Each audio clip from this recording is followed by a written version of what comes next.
So good morning students, and welcome to a class on history. We are still dealing with the chapter titled as the American Civil War. So we have been dealing with the causes of the American Civil War and had explained two of the causes in the previous class. So we move on with the next cause, that is the issue of slavery.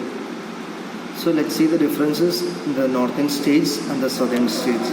With regard to northern states, they abolished the institution of slavery, which means the northern states were against the practice of slavery and they considered slavery as injustice and wanted to be abolished.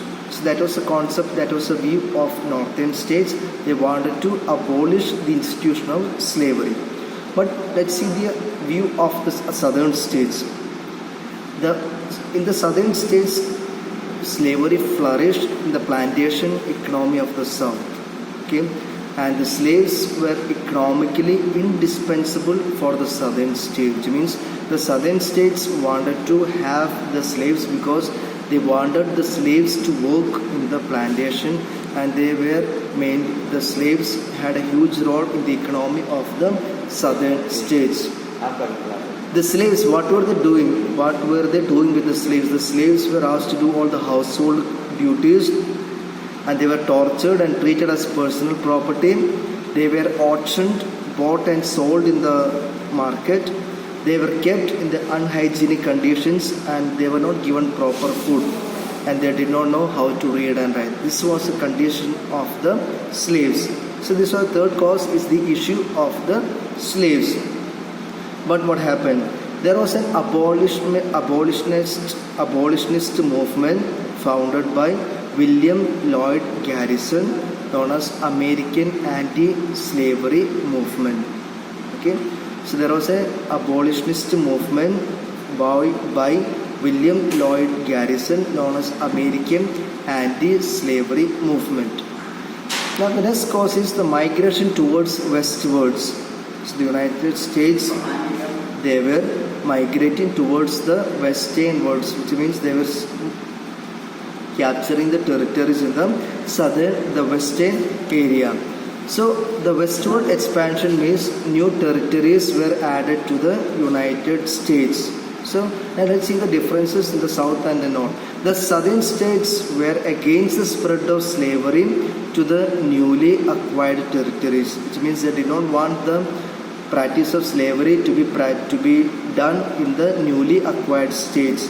But southern states were keen in spreading slavery to the newly acquired territories. So this is the difference with regard to the northern and the southern states with regard to the migration towards westwards. So migration towards westwards means the new territories were added to the United States.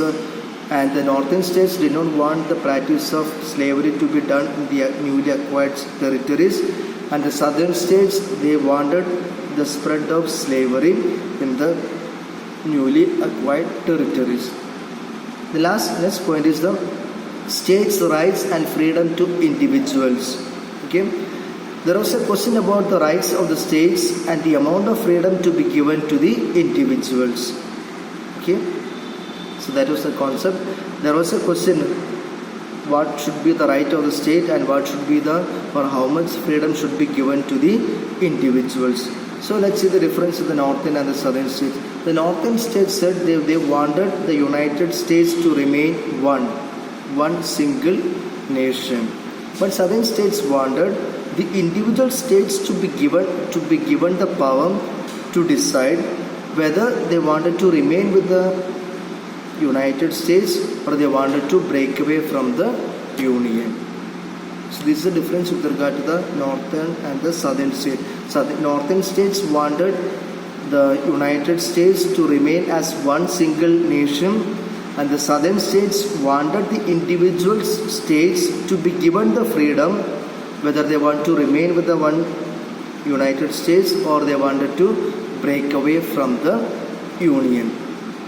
And the next cause is the literary impetus. Impetus means the literary influence.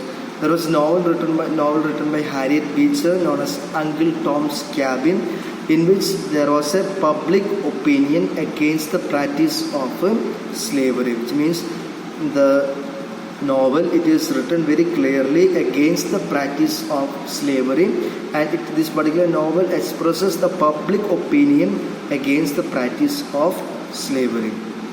And the next thing is about the gulf between North and the South, the differences between the North and the South.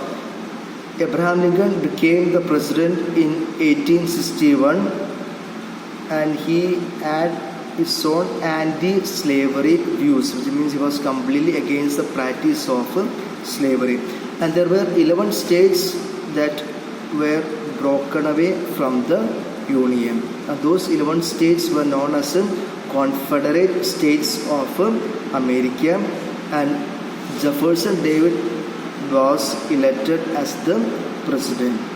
So this is how the gulf between North and the South emerged. So we have got Abraham Lincoln, who was elected as the president in 1861, and he had his own views against the practice of slavery.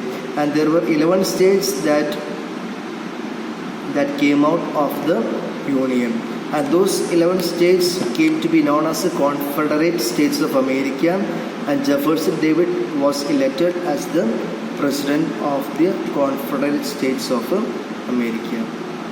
So this is the explanation. Can you go through the video along with the PDF so that you will be able to understand it better. Thank you, children.